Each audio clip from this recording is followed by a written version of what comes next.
If you gathered a bunch of historians, religious or not, they would agree that there once walked a man named Jesus, a real guy. He lived in Galilee, was killed by Romans, and his followers carried on after his death. But 2,000 plus years later, those are the only facts they could all agree on.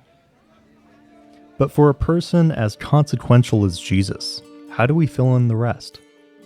And what does that picture say about ourselves? So prepare yourself for some serious questions and some not so serious questions.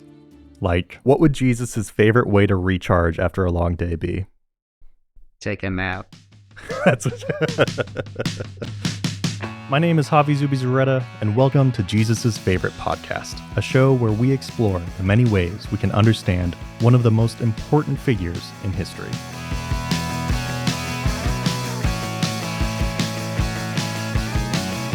There are several stories of Jesus driving out evil spirits in the Bible, and on this podcast we've already talked to a Catholic exorcist about driving the devil away.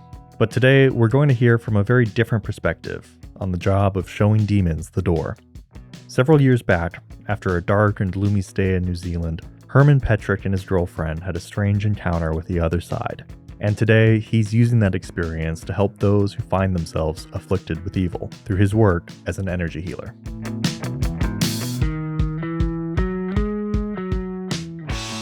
Well, Herman Petrick, thank you so much for being with us.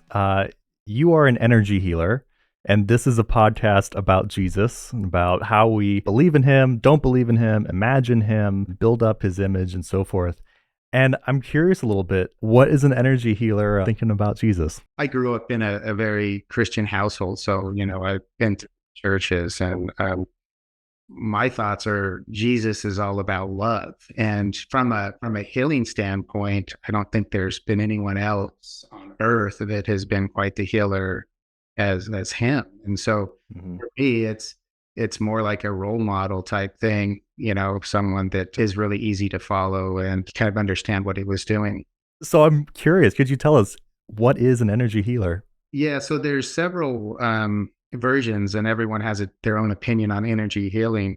And for me, this is something that it just happened to me about 12 years ago. I didn't study for this, train for this. It just kind of happened, and I view it as a gift. How I work from an energy healing standpoint, and I don't know if that's the appropriate title or not, but I work with people that are carrying around energetic parasites, as I call them, inorganic beings. Some people call them, demonic energies, jinns, ghosts, spirits, whatever you want to call them. There's a realm around us that we really can't see. And if you really think about it, everything around us is energy. And so we have these energetic parasites that attach to us. And when they do that, they slowly manipulate our thoughts and our emotions. So my gift that I have is essentially like God working through me to clear those energies. And it's a pretty simple process for me because it's something that I didn't train for. It's just something that I just did. And so the gift is being able to connect with people and their energy and then doing a command to remove that energy. So not to compare myself to any of the other healers out there or Jesus in that fact, but if you read some of the texts of the Bible, Jesus went through and did a lot of healing himself. The healing that he did was removing, dark energies or demonic energies, as the Bible calls it. So he would do the healing, and then, the person would be able to hear or see or walk or whatever because they were being crippled by these energies that's around us that we really can't see. But I think over the years, people have really kind of disconnected from energy as being as a thing. And it's not always so blinding that you're blind or you can't hear, you can't walk. Sometimes it's very, very subtle, and it's just about keeping us disconnected from our true self. And so it could be just having, negative self-talk. It could be, just negative thoughts all the time, poor sleep, anxiety, depression. I mean, it's all of that stuff is linked to, in my opinion, to the energies around us and how they affect it. Our environment makes a big deal on how we feel. And it's a direct result of those energies. So, but to me, Jesus was kind of the master on clearing those energies out. I mean, some of the texts he sends them to, one of them, I think he sends them to some pigs and they run off the cliff or whatever. Right. Right. Yeah. So same sort of deal, but kind of a different approach from Yeah. a standpoint. So That is absolutely fascinating. You mentioned sort of a moment of discovery. Can you tell us about what that was for you? yeah, I was living in New Zealand, and it was Hmm. it was about 2011 or so. I was working in the business world, and my wife, we were dating. She was living in about 5 hours from me in a city called Wellington. And when I first came to see her, and she was, just so you know, she was living in this house kind of up on a hill all by herself, and it was quite a big house. But she was part of this Christian church, a non-denominational church. Hmm. And the house was part of the church, so the money she was paying was going to the church for tithing. So it was kind of connected. Anyway, I came to pay her a visit one weekend, and she woke up in the middle of the night screaming. And the Mm. next morning I asked her, "Are you okay? What's that all about?" Yeah. And she said, "Well, it's this house. There's like these spirits in it that just constantly hold me down at night while I'm trying to sleep." And I'm like, "Well, My isn't word. this the church house?" And she's like, Sure. Yeah. I talked to them, and they said they've sent in different priests and stuff to try to clear the energy, but there's just something they can't get rid of. And I was like, that's just really, you shouldn't live here if you're being tormented. And Sure. Yeah. anyway, she goes off and showers or does her thing, and then Hmm. uh, it just, something clicked in my head when I was walking around the house. It was like, I need to tell these, whatever these things are, to leave. And I just Yeah. I used the power of my intent. I just said, I don't know who Mm. you are or whatever you are. This isn't your space. You need to leave. And Mm. I didn't say a word about it. And then a few weeks later, I'm talking to her on the phone, and I was like, Hmm. "Hey, how's things at your house?" And she's like, "It's really bizarre. Ever since you left, I haven't had any issues." And I was like, "Oh," Oh my. I was kind of a moment. And so then, Yeah. I had a big understanding of the Bible and how all the energies stuff works. And so then I started picking up old books on, you know, demonology and exorcisms, and it just really fascinated me how all of that works.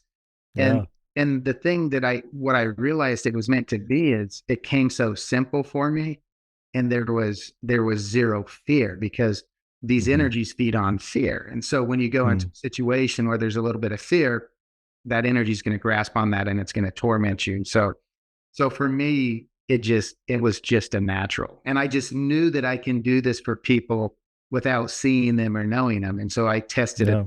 times, and it was pretty cool results. That is It's fantastic. crazy. It's a Yeah. crazy world. Yeah. My word. All right. So we're going to keep talking about that, but we have some rapid fire questions that we ask all of our guests here. So there's no right or wrong answer here. It's purely sort of what speaks to your heart, first thought. So, are you ready? Yeah. All right. If Jesus had a favorite ice cream flavor, what would it be? Chocolate. If Jesus had a favorite movie, what would it be? Shawshank Redemption. If Jesus had a favorite season, what would it be? Summer. Would Jesus be a dog person, cat person, or plant person? Plant person. Okay. If Jesus came to your house, what drink would you offer him? Red wine. Okay. If Jesus had a favorite sports team, what would it be? The Portland Trail Blazers. uh, would Jesus be an Apple or Android user? Definitely Apple user. Okay. And then finally, in one word, who is Jesus to you? The savior of the world. Hmm. You mentioned a couple passages in the Bible that speak to Jesus sort of clearing out evil spirits. But are there any others, or one in particular, that really resonates with you and your work and maybe inspires what you do on a day-to-day basis?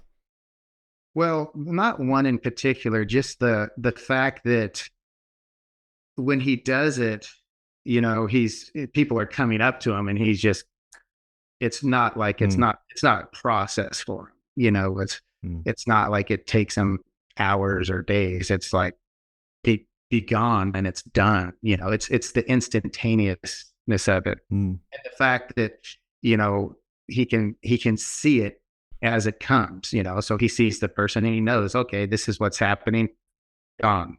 That kind of to me is the most impressive point. Hmm. So You mentioned the realm right around us, and you mentioned things like jinn, which is sort of genie, right? I mean, that's an older term for it, if I'm not mistaken, right? it's more of a Eastern demonic energy. Sure. So demon and a jinn are essentially the same thing, in my opinion. Gotcha. So what is that world? Like, what is that? How do you tell people who hear that and say that's all fantasy make believe? How do you describe it? Well, when I talk to people, when I work with them, people come to me and they're struggling with stuff, and Hmm. so it's easy because they're going through something. And a lot of people are like, Mm. I can't believe this even happens, or this is even a thing, because it's Sure. happening to them. They're having extreme nightmares. They're seeing stuff. Having sleep paralysis. Even I Mm. worked with a lady that was having paralysis during the day. And Mm. so it's not hard for me to say, hey, this is what happens. And there's a few people out there that are very skeptical, obviously. Hmm. I would be Sure. skeptical as well because it just sounds insane. But Yeah. it's not hard for me to explain because the people that come to me are going through some pretty traumatic stuff. And the biggest thing is, where do people turn when they're dealing with this? I mean, Hmm. the Catholic Church has centuries of work on doing Right. this type of stuff, but I think I even saw this documentary where this priest was talking about how he gets 3,500 requests for exorcisms a Sure. year, and he can't see all of those people, and they go through and they have a process of Hmm. elimination. And so for someone to go in to get some energy work done from the church, it's a long Hmm. process to even get into the queue, and sometimes Mm. it's quite urgent. And the thing that I found is the attacks usually start at early adolescence, and so Mm. it's the younger people that are really copying it, and they tend to strive through it. And a lot of them strive through it because they get, the parents can see they're going through something, and then they take them to the doctor, and then the doctor gives them some antidepressants or Sure. some meds that essentially are dumbing their energy down, so they're not really Mm. feeling. So they're just masking what the situation is, and then later in life, that tends to implode on itself. So, Mm. but to me, the biggest thing is the young generation, that early adolescence is when people are getting hit the hardest. And that's Yeah. kind of the turning point for them. Which way do they go? Do they go this way or do they go that way? They're kind of at that crossroads. When you encounter these energies, these forces, what are they like? How would you describe them, tangibly or intangibly? Uh, Well, a little bit of both. A lot of the times, I like to think of them as energetic parasites. So let's think Yep. about you have a dog that comes into your home and it has fleas, and the fleas get in Hmm.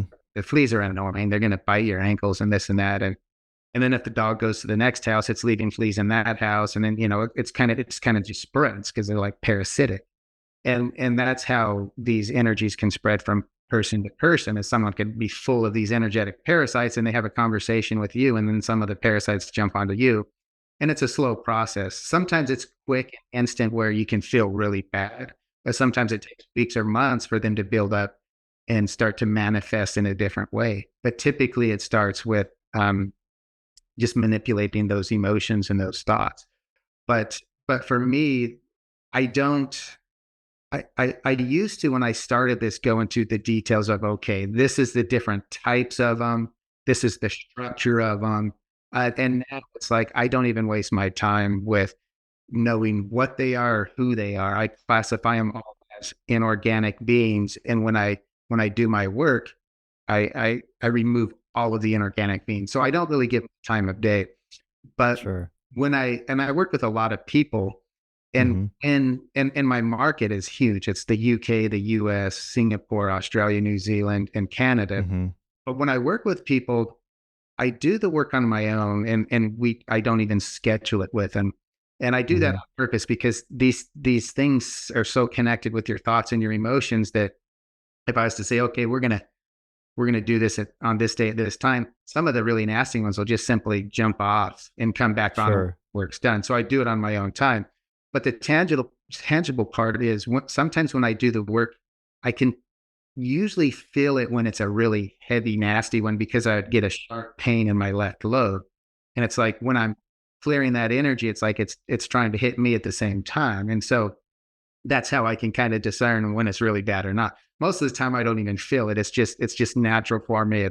It's not a thing. But every once in a while, I the stuff tries to attack me as well. Yeah. But Wow. the key thing is for the clients that I work with that their energetic issues, are gone. The Hmm. biggest thing I get from people is hearing voices, having nightmares constantly, seeing things, feeling things Hmm. touch. I've had people with physical bruises. They wake up with bruises and scratches. And so Hmm. so these things do manifest in a physical way. In most cases, it's not necessarily physical. It's more like psychological because Sure. if you think about it, we're guided by our thoughts, we're guided by our emotions, and if our thoughts and our emotions aren't our own, who's guiding us? And Hmm. so to me, when we have these inorganic beings, we're being disconnected from the true essence of who we are because Hmm. we're following our head, and not our heart. And Mm. so that's kind of the biggest thing. So that Huh. was kind of a long way to answer your. Yeah, yeah. So, what does the work look like? You mentioned sort of speaking to it in your mind of telling this force in your wife's Yeah. house to go So away. What does it look like? so it looks like to me is I get a list of names. So someone will just go Hmm. to my website and pay for the service. And Hmm. I have I have several options, but the main two are Hmm. individual clearing or a family. And if it's a family, Hmm. say, hey, I email them back and say, hey, I just need the first names of everyone you want to include. And so what I Hmm. do is then when I do the work, I literally just sit down and I use a spreadsheet. I'm a big Excel spreadsheet list of people and, Sure. and so Yeah. I just list them out on the spreadsheet. I look at the spreadsheet and I just connect to that person. Hmm. The Hmm. person, the main, it's usually the mother, that reaches Hmm. out. I connect with her and it's just it's hard to explain because I just connect with that person's energy and I just get this sense of knowing, okay, I need to do this, this, and that. So when I Hmm. clear the energy out of there, that's the easy part. Then I connect again and I go through Hmm. what I call the energy healing part, where I liken it to restarting your computer. If you think of the human body as a supercomputer, Hmm. sometimes it just needs to be reset or restart. And so I go in and just remove energetic blocks and cut connections. And the biggest Hmm. thing is when we interact with people, we gain these energetic connections called cord connections, where like if you're talking to your friend, you guys have this connection. And sometimes you can feel like if you're talking with a colleague, sometimes you walk away and you go, whoa, I'm worn out. Like every time I Sure. talk to the person that wears me down, that's that Yeah. person getting into your energy and essentially siphoning your energy. And so Hmm. what happens is we have all of these connections. So part of the healing I do is I cut all the connections, kind of like on Mm. your computer, what is it? Clearing your cache, right? Sure. To Sure. just Get rid of all speed the things down. cookies and Yeah, get rid of all the yeah. cookies and all of that stuff. So I'm removing cookies from people. There's nothing real magical about it. It's just Yeah. setting my intent. And when I do it, I just know it's gonna be done Hmm. because I'm Mm. I'm intending it to be done, and that's how it works. So, Yeah. How would you compare it to prayer? Because I think for some people, I what mean, you're describing could sound similar to it. 100%. And sometimes I describe it, it's like a prayer, except for the difference between what I do in a prayer is a prayer asking, and what I do is commanding. So, Mm. and some people will say, well, what authority are you commanding? Well, Yeah. me, I'm connected. I feel like God is part of all of us, and I feel connected to God. And when I do my work, I'm using that connection to do the command. So the difference is asking versus telling. You mentioned that you've been raised in Christian churches and come from that background. How has this work and your background or your faith life, how have they come together? How have they supported each other or have they? Well, they have, because it's given me an understanding, going through and studying the Bible as a kid, and just being around the church, and and people are people, and churches are churches. But the key thing about growing up in a Christian household would be about your connection to God, or your connection to Hmm. Jesus, not necessarily your connection to the religion or the church. And so that was kind of the key takeaway for me, is just being connected, or being one with, is kind of the Hmm. key. So it's Yeah. definitely, no question about it. Yeah. Have you ever turned to Jesus for energy healing for yourself? Yeah, I think everyone does. And, and someone gets in a really desperate time, they're like, it, Jesus always comes to mind when someone's really suffering, right? I mean, that's like, Yeah. people can ignore him all day long, and years and years and years, and all of a sudden they need Jesus. And, oh, yeah, where's Jesus? Help, you Sure. know? Because the work that I'm doing is, I make really light of it, like it's easy and it's this or that, but Sure. it's a little bit of a dangerous world. And if I don't really have protection around me, I'm just a man. I'm gonna cop something, right? And Yeah. so it's really important to make sure that you have a support system around you. Yeah. I've got some more rapid fire questions here for you. All right. If you met Jesus, what would his energy look like? Green, Green. Okay. We're going to come back to that. What would Jesus's favorite way to recharge after a long day be? take a nap. That's all right. Would Jesus prefer Reiki or acupuncture? Oh, man, can I say both? Probably we'll go with acupuncture. All right. Was Jesus a good sleeper? Definitely. So Jesus's energy would be green. Tell me more about that. What I've heard talk of energy and aura and color and so forth, but Well, your Jesus picture in the background has a little green around the chest area. yeah, yeah. Um, and so what's interesting is, I've studied a lot of Eastern religion Hmm. and energy centers, and um, so, and you bring up the aura. People talk about auras, and there's 7 colors of the rainbow, right? Hmm. 7 colors of the rainbow that make all the colors, and so Right. your aura is produced by these energy centers, and each energy center is connected with one of the 7 basic colors. Hmm. So then your aura is produced, and people see, I can't see auras, but people see different colors and all this and that. But the reason I say green is because, in my opinion, Jesus is 100% about love. Hmm. And green is the color of love. Green is the heart center, right? Hmm. And so anytime you're coming from the heart, and your focus is always from the heart, you're going to produce a green aura, because that's the energy of the heart, is green. So that's why I say. And love is, I think, the number one message that Jesus had was, it was about love, nothing Hmm. else. Yeah. On your site, you talk about sort of cleansing of the soul, and we talked about aura, talked about the soul. In your opinion, what is the soul? The soul is who we are. We are a soul, and we have a body. We have Hmm. this meat suit, or whatever you want to call it. So a Yeah. soul is everything, and that's what connects us to God. That's our connection. But we get away from looking at ourselves as a soul, and we just look at our physical body. I think there was some study, we see like 0.005% of everything that's around us. It's like we just have no idea what's around us. Some people have the gift to see more of this or that. Part of what we're trying to do with this podcast is, explore the many ways that people understand Jesus, and can understand him as just a man who lived and big stories were made out of him.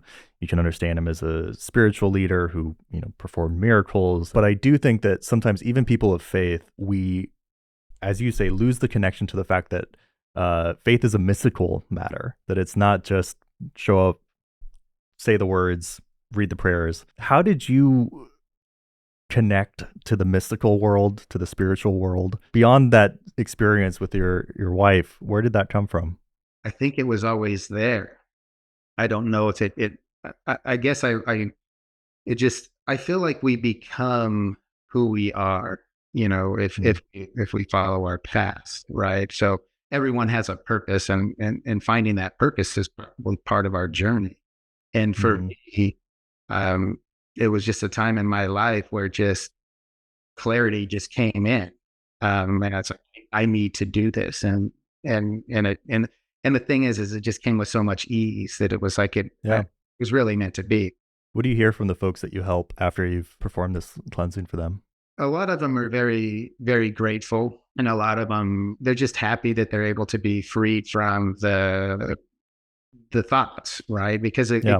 it really comes down to the thoughts, and that's the biggest thing. It's just they're grateful, and then a lot of them are Mm-hmm. really shocked. They're like, "What? This doesn't even make any sense." A lot of people come to me are just Yeah. they're hurting so bad, they're desperate, and they're just turning to anyone, and Sure. it's hard to find someone to help, and it's hard to find someone that you can trust because the internet Mm-hmm. is huge, and there's a lot of pretty weird people out there that. So let me ask you this. We're on a college campus here. We have a very robust theology department of, fine academic scholars. And I can hear in my head what they would say if I were to describe your work, right? What do you say to people who might offer criticism or doubt or say, okay, nice story, friend? Yeah, and I say, okay, thanks for your opinion. I don't go out and reach out to people. The people come to me, and Mm-hmm. so it's easy. In fact, I was talking to a lady last week, and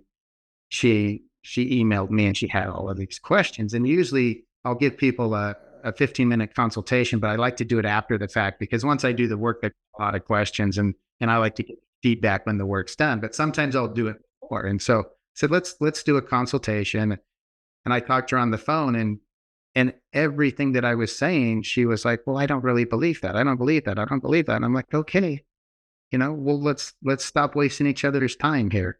I wish you the best on your journey. Yeah. I'm not the one who Yeah. should you." That happens once every few years. It's very, very seldom does someone, question what I'm telling them. Because a lot of them, when I'm telling them what's going on with them, it really resonates with them and it makes a lot of sense. And so, but yeah, I don't engage, and I have a lot of friends and family that don't really understand what I do, and I try to explain it, and there's little debates going back and forth. But Sure. to me, it doesn't matter what people think. It's about what my purpose is and how I can help the people around me.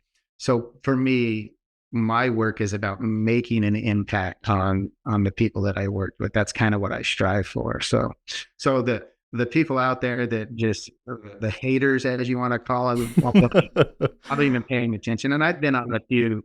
I was on a TV show here years back. Mm-hmm. I've been on a few other things, and I've had all kinds of just really nasty comments. And Sure. it's like I don't even pay attention to the comments because it's not even in my. I don't. It doesn't phase me because I know who I am and Yeah. I know what I'm here to do, and I'm doing what I'm here to do. So I've got to circle back to one thing that you said of sort of how you're dealing sometimes with really nasty stuff, right? These nasty forces. Could you tell us maybe about a time when you especially felt that danger of the experience? Oh, yeah, because it's easy, being, a human, we become very complacent when we do our work. Oh, Mm-hmm. it was probably about 5 years ago. And like I said, I can always feel like a little sharp pain when it's a nasty one, but that's only once Yeah. every 3 to 6 months, and it's easy fix. Yeah. I was working with, and I don't even remember who it was. I was working Mm-hmm. with someone about 5 years ago, and when I do my work, I kind of just set my intention, and then I do a command, right? And Mm-hmm. as soon as I did the command, I felt like these talons scrape the back of my neck and my shoulder blade, and my neck Yeah. was sore for, for about a week. And my wife does Reiki healing, and I'm like, ugh, every day for a few days, and then it got better. And so that made me go, wow, this is a little more dangerous than I thought.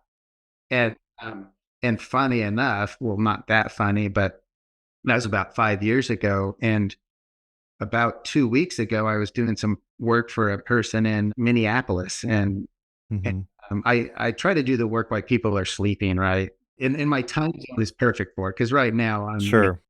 it was like 8 a.m. when we started this on a you know I'm about 20 hours, 23 hours ahead of you guys. Right. Right. But I worked with this lady, And I did it, and it didn't feel too bad, but then my neck, where I felt those Talon Mm, scrapes, has been so sore. Like, I've been mm, the last week and a half, it's been excruciating for me. And I've been to the chiropractor several times. I've been to the acupuncturist like 3 times. In fact, I'm mhm. going back next week to the Oh, wow. acupuncturist. My neck is just really out of sorts, and it's the exact same spot that I felt those talons. I didn't Yeah. feel talons this time, but it's like, in the chiropractor, it's like, your spine is good. It's you just got a lot of muscle inflammation, and it's gonna move the nerves down into my tricep and stuff. Mhm. So then it makes me go, I got to make sure that I'm in the right space, Yeah. really connected. Because if I just go in casually, I just got to be prepared for anything. So that's the time I was like, wow, I know it's real, but I typically don't cop the pain of it until, just a few times. So That's terrifying. it's, What do you think it was? What do you think that force was? I think it was just a really heavy, nasty, demonic energy that Mhm. was reaching out as I pulled it out, essentially, and it kind of Yeah. clipped on its way out. And I can't really tell people. I can't go to the chiropractor and say, "Oh, this happened, and this is." Yeah, sure. They'll be sending me to a different type of hospital. Yeah, yeah, yeah, yeah. There's a devil on my back, and you got to help me out. Incredible. You mentioned Reiki, and on your site too, you also talk about how your work can help people reconnect or deepen with their own spiritual faith and Well, religion. How does your work help people in that faith?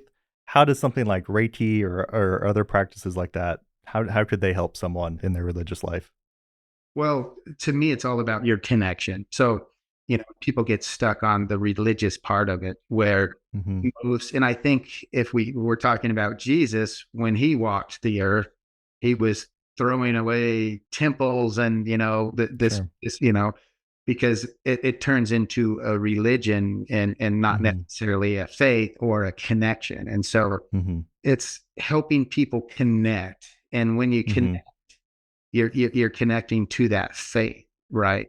Faith and connection can kind of be the same thing. And so Hmm. it doesn't matter what religious background it is. It's about getting that person connected. And you ask about your soul. I want you to Hmm. visualize your soul as an as you're an organic being. The soul is this organic being. These Everything around us is energy. These energetic parasites attach. We're calling those inorganic beings. So when those attach, they're basically blocking your connection to God. So they're blocking your Mm. connection to your true self, which is your connection, right? And so, because they're getting in your head, they're manipulating your thoughts. And so they're basically keeping you disconnected. It's hard to keep the faith when you Hmm. have all crazy thoughts and emotions. So we get rid of those energetic parasites, those inorganic beings, and then that gives that person their connection. And so then their faith should strengthen.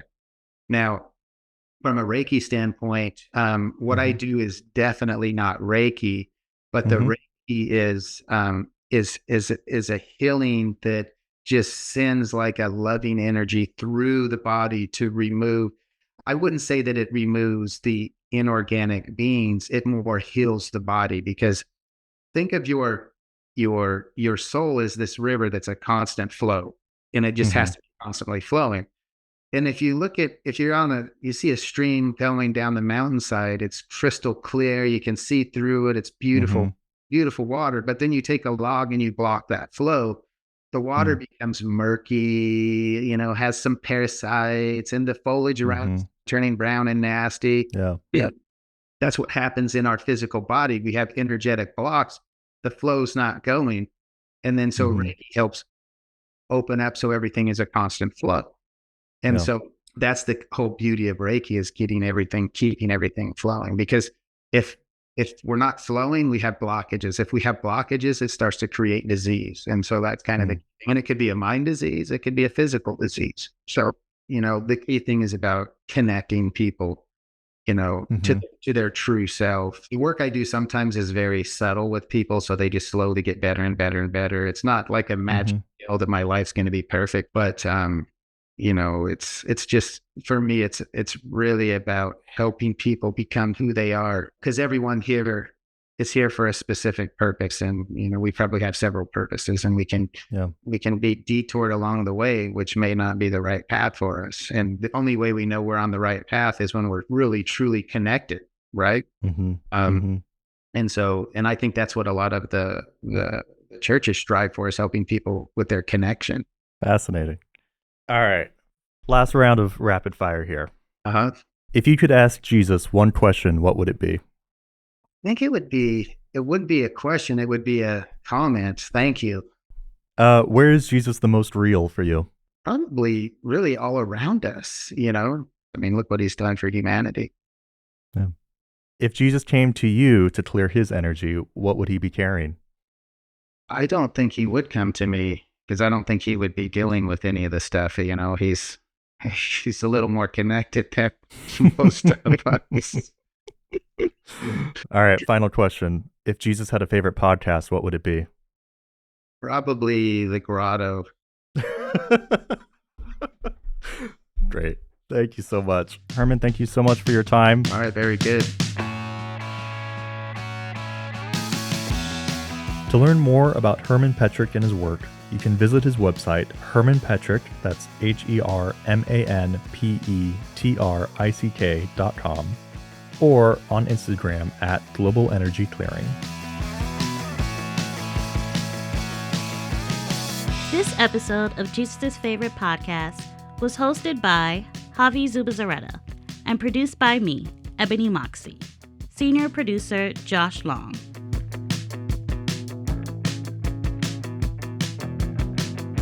Grotto Network is Adrian Garaldi, Social Media Manager. Becky Rogers, Art Director. Kara Kenujeski, Project Manager. Ebony Moxie, Audio Storytelling Associate. Jackie Cho, Platform Storytelling Associate. Jane O'Connor, Associate Video Producer. Javi Zubizarreta, Director. Jesse McCartney, Senior Content Editor. Josh Long, Senior Video Producer. Kevin DeClute, Video Producer. Michaela Douglas, Digital Content Strategist. Mike Rossetti, Senior Manager for Community Engagement. Father Brendan McClare, Associate Producer. Ryan Brossard, Student Media Assistant. Special thanks to our guests at Notre Dame Studios. Did you like what you heard today? Please share Jesus' Favorite Podcast with a friend. Also, please subscribe to our YouTube channel and follow us on Instagram at Grotto Network.